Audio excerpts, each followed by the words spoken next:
The story begins with Egbert, the first king of all Anglo-Saxon England, a true trailblazer.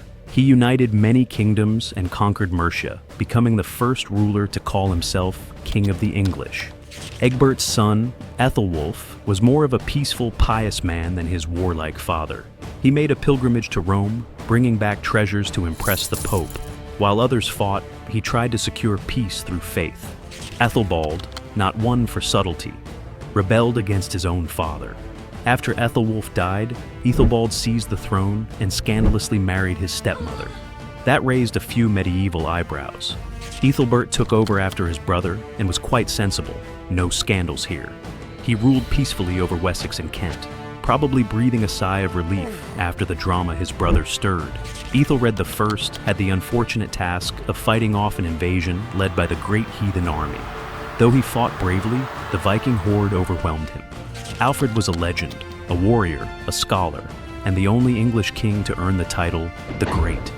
After being driven into the marshes by the Vikings, he famously burned some cakes, but bounced back, defeating the invaders and laying the foundation for English law. Alfred's son, Edward, continued his father's legacy, reclaiming more land from the Danes. He fortified England and showed that elder didn't mean slow. He expanded the kingdom like wildfire. Athelstan was the first king to truly rule all of England, and he didn't stop there. He even conquered Scotland. His reign was one of glory and military might. Some called him the greatest of the Anglo-Saxon kings. Edmund had big shoes to fill, but he spent his short reign trying to hold on to what his forefathers had gained. Sadly, his life was cut short when he was stabbed by a robber. Not the glorious end you'd expect for a king. Egbert suffered from ill health, but that didn't stop him from bringing rebellious Northumbria to heel. His reign may have been brief, but it was far from quiet. Now, here's a scandal. Edwig got off to a rocky start when he was caught canoodling with a noblewoman at his own coronation feast. The church disapproved, and his reign was short and full of friction with the clergy. Edgar was, as his title suggests, a peaceful king. His reign was a golden age of prosperity. He even sailed up the River Dee with 8 lesser kings rowing his boat to demonstrate his dominance. Edward's reign ended tragically. He was murdered at the age of 16 by his own stepmother's men, leading to whispers of foul play. His martyrdom made him a saint. Ethelred's nickname, Unready, wasn't for being unprepared, but rather poorly advised. He became king aged about 10, but fled to Normandy in 1013 when Swine Forkbeard, king of the Danes, invaded England in an act of revenge following the St. Brice's Day massacre of England's Danish inhabitants. Edmund earned his nickname by fiercely resisting the Viking invasion, but his efforts were in vain. He and Cnut, the Viking leader, agreed to divide the kingdom, but Edmund died soon after, leaving Cnut in control. Yes, a Viking ruled England. Cnut was actually a very effective and respected king. He ruled over a North Sea empire, including Denmark and Norway, and even tried to stop the tides, though it didn't work out. Harold Harefoot, so called for his speed, ruled in Cnut's place while his brother Harthacnut was away. Harthacnut finally came back to claim his throne, but his reign was cut short when he collapsed and died at a wedding feast. Edward's saintly demeanor earned him a special place in English history. Though pious, he left behind a mess of a succession crisis. Harold II is best remembered for losing the Battle of Hastings in 1066, where he famously caught an arrow in the eye. His brief reign ended the line of Anglo-Saxon kings. And now, the Normans. William the Conqueror, Duke of Normandy, changed everything. His victory at Hastings marked the beginning of Norman rule and the feudal system. Known as Rufus for his red hair, William II was ruthless and unpopular. He met a mysterious end during a hunting trip in the New Forest. Was it an accident or assassination? Henry I had a reputation for being a scholarly king, but his reign ended in disaster when his only legitimate son died in a shipwreck. With no male heir, the kingdom plunged into chaos. Stephen's reign was known as the Anarchy, a civil war with his cousin, Empress Matilda. Though charming, Stephen struggled to keep the country together as rival factions tore it apart. Henry II restored order and ruled over a vast empire. His marriage to Eleanor of Aquitaine made him the most powerful king in Europe. Richard the Lionheart was more interested in fighting crusades than ruling England. He spent most of his reign abroad, and his heroic status was cemented by his daring exploits in the Holy Land. Bad King John is infamous for losing Normandy, quarreling with the barons, and signing the Magna Carta, which limited royal power. His reign was so disastrous it sparked rebellion. Henry III became king at just 9 years old and ruled for a long 56 years. His reign was filled with disputes with the barons, leading to the first English Parliament being called. Edward I, or Longshanks, was a towering figure, both in stature and ambition. He conquered Wales and tried to subdue Scotland, facing off with the likes of William Wallace. Edward II had a scandalous reign. His favoritism toward male courtiers led to rebellion, and his wife, Isabella, had him deposed. Rumor has it, he met a grisly end, murdered with a red-hot poker.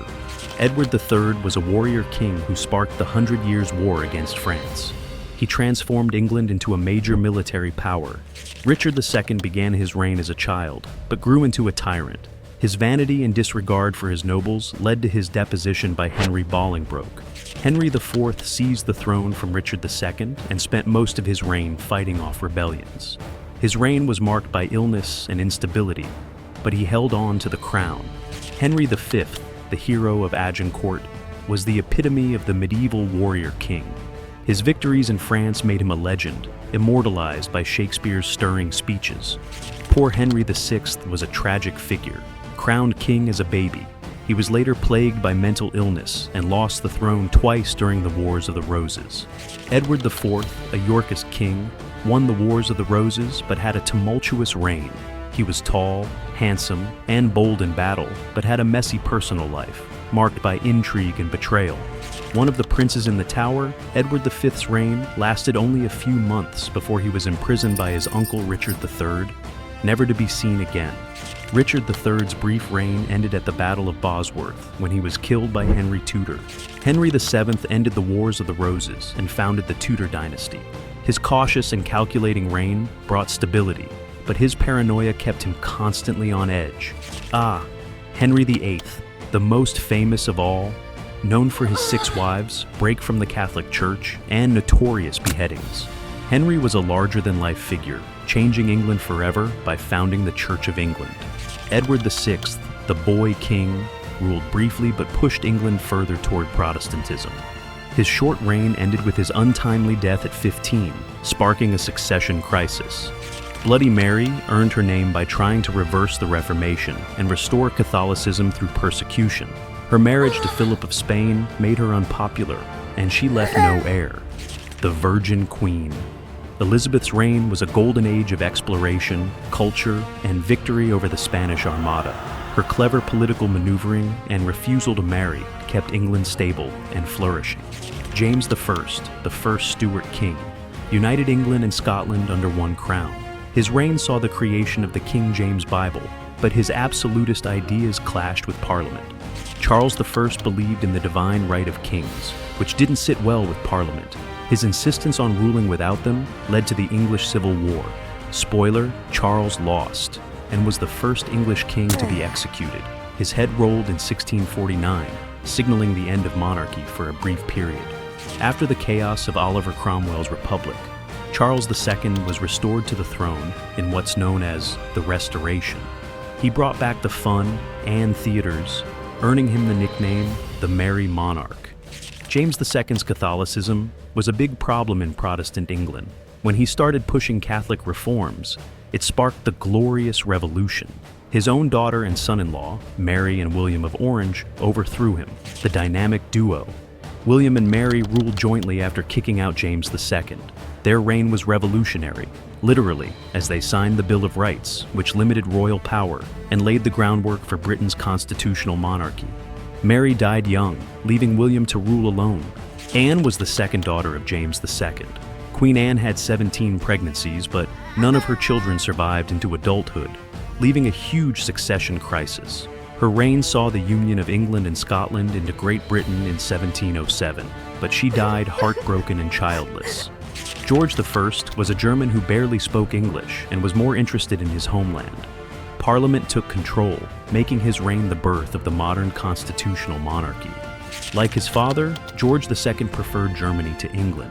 His reign saw the expansion of the British Empire, notably in India and North America. He's also the last British monarch to lead troops into battle at the Battle of Dettingen in 1743. George III, famously known as Mad King George, lost the American colonies but became a symbol of stability during the Napoleonic Wars. He struggled with mental illness in his later years, leading to his son ruling as Prince Regent. George IV, known for his extravagant lifestyle and love of parties, was unpopular with the public due to his extravagance and gambling. William IV, known as the Sailor King, was more down-to-earth than his predecessor. His reign was short but important. It saw the passage of the Reform Act of 1832, which expanded voting rights and curbed aristocratic power.